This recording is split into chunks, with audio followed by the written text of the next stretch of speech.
My Father Worketh, Primal Cause and the Kalam Cosmological Argument.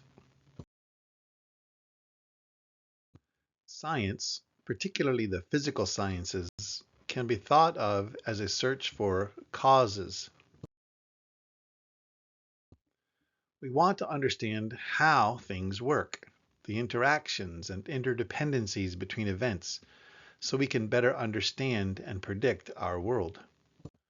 When some particular behavior or event, an effect, is observed, there's an implicit assumption that it was caused. We call this the law of causality, or the law of cause and effect. It's so fundamental to the rational mind that violating it is absurd. It's not only true, it's formally true by definition. An effect is by definition something caused. However, as we pursue probable causes to find an initial root cause, especially when examining historical events which we cannot replicate, we inevitably go back in time until we reach an event or state where there seems to be no possible natural cause. We then deduce that there must be an uncaused cause. We call this observation the Kalam Cosmological Argument. It's formal proof of God's existence. One need not go all the way back to the beginning of creation to find God causing effects. God has continued acting since creation. John 5:17. While we should not presume God is the cause when we don't yet understand how something works, which is the God of the gaps logical fallacy, we should be willing to acknowledge God as the cause, or a miracle, when this is implied by science itself, when any other probable cause violates scientific law. Certainly, if we conclude a miracle has indeed occurred, we might later develop further scientific understanding and be able to explain it naturally. But this does not mean concluding an event is miraculous is unscientific, any more than if we provide a plausible naturalistic explanation which later turns out to be false. In either case, we are being reasonable and honest based on our current understanding of science.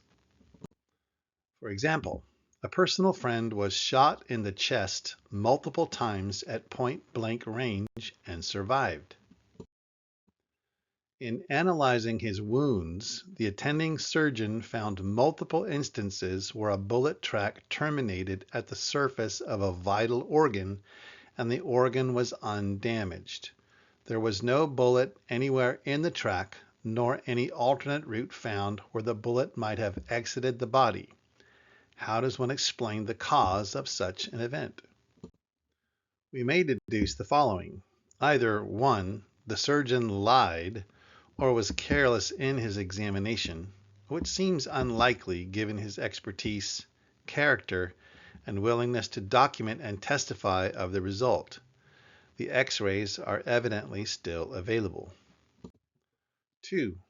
Bullets ricocheted off vital organs and exited the body through the same path they entered, violating the physics of bullets fired at bodily organs. 3. The bullets vanished, violating the law of conservation of energy. Or 4. This is a miracle.